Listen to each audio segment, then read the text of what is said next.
ఇరాన్ను United Arab Emirates బుజ్జగిస్తుంది. ఏం కావాలంటే అదిస్తా, కానీ మమ్మల్ని మాత్రం టార్గెట్ చేయొద్దంటుంది.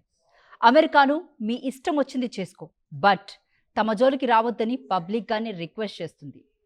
యుఏఈ ఇరాన్ను ఎందుకంత బతిమలాడుతుంది? అమెరికా, ఇరాన్ మధ్యలో అరబ్ కంట్రీస్ ఎందుకు ఎంటర్ అయ్యాయి? అమెరికా బాంబ్స్ వేస్తుంది, ఇరాన్ మిసైల్స్ దూసుకెళ్తున్నాయి, కానీ మధ్యలో యుఏఈ ఏం చేస్తుంది? ఇది కేవలం మనీ ట్రాన్స్ఫర్ కాదు, ఇది గల్ఫ్లో జరుగుతున్న ఒక భారీ జియోపొలిటికల్ బార్గెయిన్. ఎందుకంటే ఒకవైపు అమెరికా, ఇరాన్ మధ్య యుద్ధ ఉద్రిక్తతలు, మరోవైపు గల్ఫ్ దేశాలపై ఇరాన్ దాడుల భయం. ఇలాంటి సిచ్యువేషన్స్లో యుఏఈ నుంచి ఇరాన్ వైపు $1 billion frozen assets, gold, aircrafts వెళ్తున్నాయన్న వార్తలు ఇప్పుడు ప్రపంచ దృష్టిని ఆకర్షిస్తున్నాయి. తాజా నివేదికల ప్రకారం 2 టన్నుల వరకు బంగారం, అలాగే $బిలియన్ల నిధులు బదిలీ జరిగిందని ఆరోపణలొచ్చాయి. అయితే వీటిని యుఏఈ, అమెరికా అధికారికంగా ధృవీకరించలేదు. అసలు యుఏఈ ఎందుకింత రిస్క్ తీసుకుంటుంది? ఒక్క మాటలో చెప్పాలంటే సర్వైవల్. అవును, నిజంగా ఆత్మరక్షణ కోసమే. ఎందుకంటే ఇరాన్పై అమెరికా దాడి చేస్తుంది, ఇరాన్ ప్రతిదాడి చేస్తుంది. ఆ ప్రతిదాడి గల్ఫ్లోని అమెరికా మిత్ర దేశాల వైపు మళ్ళితే నెక్స్ట్ టార్గెట్ యుఏఈ అవుతుందా? ఇదే అబుదాబి భయమైతే ఇప్పుడు జరుగుతున్న ఒక స్ట్రాటజిక్ అపీస్మెంట్గా చూడాల్సి ఉంటుంది. మేము మీకు శత్రువులం కాదు, మా టెరిటరీని బ్యాటిల్ ఫైట్ చేయొద్దు అనే మెసేజ్ను టెహ్రాన్కు పంపేందుకు యుఏఈ ప్రయత్నిస్తుందా? రైటర్స్ రిపోర్ట్ ప్రకారం యుఏఈ మొత్తం $10 బిలియన్ వరకు ఇరాన్ నిధులను విడుదల చేయడానికి అంగీకరించినట్లు ప్రాంతీయ వర్గాలు తెలిపాయి. అందులో $3 బిలియన్ పైగా అప్పటికే ఇరాన్కు చేరినట్లు సమాచారం. ఇప్పుడు తాజాగా 2 టౌన్స్ ఆఫ్ గోల్డ్, అంటే దాదాపు $283 మిలియన్ విలువైన బంగారం, అంతేకాదు 15 second hand passenger air craft వ్యవహారం కూడా తెరపైకొచ్చింది.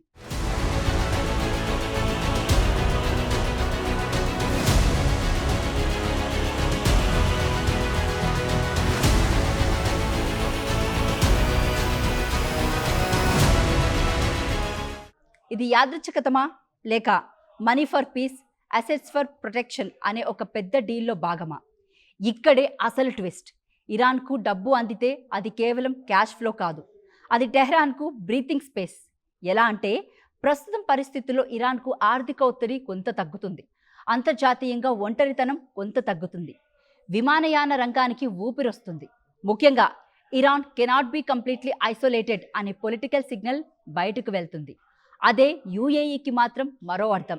ఇరాన్ను బలహీనపరచడం కంటే ఇరాన్ను మనపై దాడి చేయకుండా ఉంచడం ముఖ్యం. ట్రంప్ యాంగిల్లో చూస్తే మాత్రం అమెరికాకు ఇది పెద్ద హెడేక్. ఇక్కడే వాషింగ్టన్కు అసలు చిక్కొస్తుంది. ఒకవైపు అమెరికా ఇరాన్పై మ్యాక్సిమం ప్రెషర్ పెడుతుంది, మరోవైపు అదే ప్రాంతంలోని కీలక మిత్రదేశం యుఏఈ టెహ్రాన్తో ఫినాన్షియల్ ఎంగేజ్మెంట్ చేస్తుంది. అంటే యుఏఈ ఒకసారి 2 పడవల్లో ప్రయాణిస్తుందా? అమెరికాతో అలయన్స్, ఇరాన్తో సర్వైవల్ డీల్.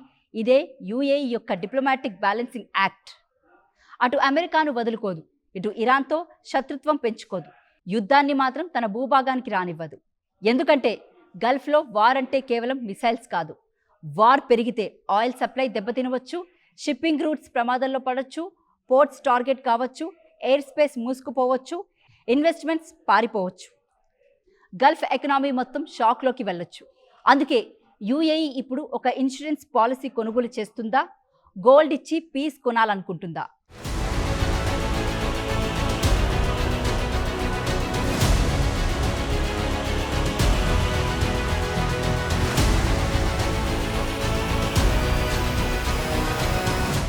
మనీ ఇచ్చి మిసైల్స్ థ్రెట్ తగ్గించుకోవాలనుకుంటుందా? ఎయిర్ క్రాఫ్ట్ ఇచ్చి టెహ్రాన్తో ట్రస్ట్ బిల్డ్ చేయాలనుకుంటుందా? ఇదే ఇప్పుడు అసలు $1 మిలియన్ క్వశ్చన్. మరి ఇరాన్ ఎందుకు ఒప్పుకుంటుంది అంటే ఇరాన్కు ఒక లెక్క ఉంది. America sanctions, war damage, economic pressure, ఇలాంటి సమయంలో యుఏఈ నుంచి వచ్చే ఫండ్స్, అసెట్స్, ఏవియేషన్ సపోర్ట్ టెహ్రాన్కు స్ట్రాటజిక్ ఆక్సిజన్. అంటే ఈ డీల్లో యుఏఈకి కావాల్సింది సెక్యూరిటీ, ఇరాన్కు కావాల్సింది ఎకనామిక్ బ్రీతింగ్ రూమ్.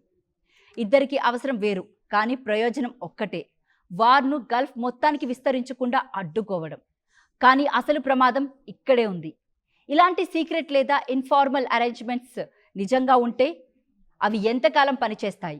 ఒకవేళ మళ్ళీ పెద్ద మిసైల్ స్ట్రైక్ జరిగితే ఒకవేళ అమెరికా మరో భారీ అటాక్ చేస్తే, ఒకవేళ ఇరాన్ తన స్ట్రాటజీ మార్చుకుంటే అప్పుడు యుఏఈ ఇచ్చిన గోల్డ్ పీస్ను కాపాడుతుందా, లేక టెహ్రాన్కు మరింత పవర్ ఇస్తుందా? అదే పెద్ద ప్రశ్న. ఎందుకంటే ఇది గోల్డ్ స్టోరీ కాదు, ఇది పవర్ స్టోరీ. ఎందుకంటే యుద్ధాల్లో బాంబ్స్ మాత్రమే పనిచేయు, మనీ కూడా వెపనే. శాంక్షన్స్ ఒక వెపన్, ఫ్రోజన్ ఎసెట్ ఒక వెపన్, ఆయిల్ ఒక వెపన్, డిప్లొమసీ ఒక వెపన్, అవసరమైతే గోల్డ్ కూడా వెపన్ లాంటిదే. ఇప్పుడు యుఏఈ చేస్తుందంతా ఒక మాస్టర్ స్ట్రోక్ కావచ్చు, లేదా భయంతో వేసిన ఒక డెస్పరేట్ గ్యాంబుల్ కావచ్చు. కానీ ఒక్క విషయం మాత్రం స్పష్టం, అబుదాబి వార్లోకి దిగాలనుకోవడం లేదు. అది తన నేలను బ్యాటిల్ ఫీల్డ్గా మార్చుకోవాలనుకోవడం లేదు. అందుకే వాషింగ్టన్ టెహ్రాన్ మధ్య మండుతున్న మంటల్లో యుఏఈ తన కోసం ఒక డిప్లొమాటిక్ షీల్డ్ నిర్మించుకుంటుందా అన్నదే అసలు చర్చ. అమెరికా బాంబ్స్తో ప్రెషర్ పెంచుతుంది, ఇరాన్ మిసైల్స్తో కౌంటర్ చేస్తుంది. యుఏఈ మాత్రం గోల్డ్, మనీ, డిప్లొమసీతో తనను తాను కాపాడుకునే గేమ్ ఆడుతుందా? ఇది కేవలం యుఎస్ఏ వర్సెస్ ఇరాన్ కథ కాదు, ఇది హూ కంట్రోల్స్ ద గల్ఫ్ అనే అసలు పవర్ గేమ్. మరి యుఏఈ ఇరాన్కు ఇచ్చిందని వస్తున్న billions plus gold plus aircraft peace కోసం చెల్లించిన ధర, లేక తన భవిష్యత్తును కాపాడుకునేందుకు వేసిన జియోపొలిటికల్ మాస్టర్ స్ట్రోక్నా? వెస్ట్ ఏషియాలో అసలు వార్ ఇంకా ముగియలేదు, అసలు గేమ్ ఇప్పుడే మొదలైందేమో. ఏదేమైనా ఇరాన్ కత్తికి రెండు వైపులా పదునే అన్నట్లుంది పరిస్థితి. అటు అమెరికా కూడా భయపడుతుంది, ఇటు గల్ఫ్ దేశాలు కూడా గారాబం చేస్తున్నాయి. మొత్తానికి ఇరాన్ను లొంగదీసుకోవడం అంత ఈజీ కాదని ఇప్పటికే ట్రంప్కు బాగా అర్థమైందని ప్రపంచ మేధావులే చెబుతున్నారు.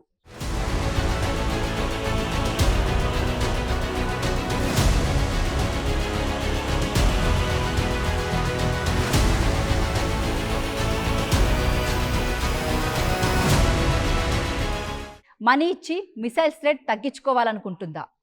ఎయిర్ క్రాఫ్ట్ ఇచ్చి టెహ్రాన్తో ట్రస్ట్ బిల్డ్ చేయాలనుకుంటుందా? ఇదే ఇప్పుడు అసలు $1 మిలియన్ క్వశ్చన్.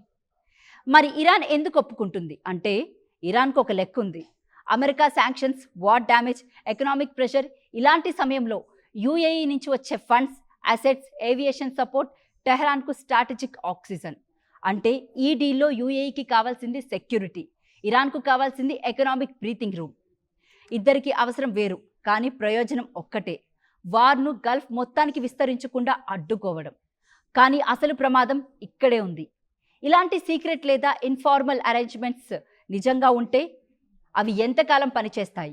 ఒకవేళ మళ్ళీ పెద్ద మిసైల్ స్ట్రైక్ జరిగితే, ఒకవేళ అమెరికా మరో భారీ అటాక్ చేస్తే, ఒకవేళ ఇరాన్ తన స్ట్రాటజీ మార్చుకుంటే అప్పుడు యుఏఈ ఇచ్చిన గోల్డ్ పీస్ను కాపాడుతుందా, లేక టెహ్రాన్కు మరింత పవర్ ఇస్తుందా? అదే పెద్ద ప్రశ్న. ఎందుకంటే ఇది గోల్డ్ స్టోరీ కాదు, ఇది పవర్ స్టోరీ. ఎందుకంటే యుద్ధాల్లో బాంబ్స్ మాత్రమే పనిచేయు, మనీ కూడా వెపనే. శాంక్షన్స్ ఒక వెపన్, ఫ్రోజన్ ఎసెట్ ఒక వెపన్, ఆయిల్ ఒక వెపన్, డిప్లొమసీ ఒక వెపన్, అవసరమైతే గోల్డ్ కూడా వెపన్ లాంటిదే. ఇప్పుడు యుఏఈ చేస్తుందంతా ఒక మాస్టర్ స్ట్రోక్ కావచ్చు, లేదా భయంతో వేసిన ఒక డెస్పరేట్ గ్యాంబుల్ కావచ్చు. కానీ ఒక్క విషయం మాత్రం స్పష్టం, అబుదాబి వార్లోకి దిగాలనుకోవడం లేదు. అది తన నేలను బ్యాటిల్ ఫీల్డ్గా మార్చుకోవాలనుకోవడం లేదు. అందుకే వాషింగ్టన్ టెహ్రాన్ మధ్య మండుతున్న మంటల్లో యుఏఈ తన కోసం ఒక డిప్లొమాటిక్ షీల్డ్ నిర్మించుకుంటుందా అన్నదే అసలు చర్చ. అమెరికా బాంబ్స్తో ప్రెషర్ పెంచుతుంది, ఇరాన్ మిసైల్స్తో కౌంటర్ చేస్తుంది. యుఏఈ మాత్రం గోల్డ్, మనీ, డిప్లొమసీతో తనను తాను కాపాడుకునే గేమ్ ఆడుతుందా? ఇది కేవలం యుఎస్ఏ వర్సెస్ ఇరాన్ కథ కాదు, ఇది హూ కంట్రోల్స్ ద గల్ఫ్ అనే అసలు పవర్ గేమ్. మరి యుఏఈ ఇరాన్కు ఇచ్చిందని వస్తున్న billions plus gold plus aircraft peace కోసం చెల్లించిన ధర, లేక తన భవిష్యత్తును కాపాడుకునేందుకు వేసిన జియోపొలిటికల్ మాస్టర్ స్ట్రోక్నా?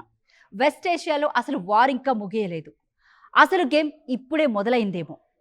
ఏదేమైనా ఇరాన్ కత్తికి రెండు వైపులా పదునే అన్నట్లుంది పరిస్థితి. అటు అమెరికా కూడా భయపడుతుంది, ఇటు గల్ఫ్ దేశాలు కూడా గారాబం చేస్తున్నాయి. మొత్తానికి ఇరాన్ను లొంగదీసుకోవడం అంత ఈజీ కాదని ఇప్పటికే ట్రంప్కు బాగా అర్థమైందని ప్రపంచ మేధావులే చెబుతున్నారు.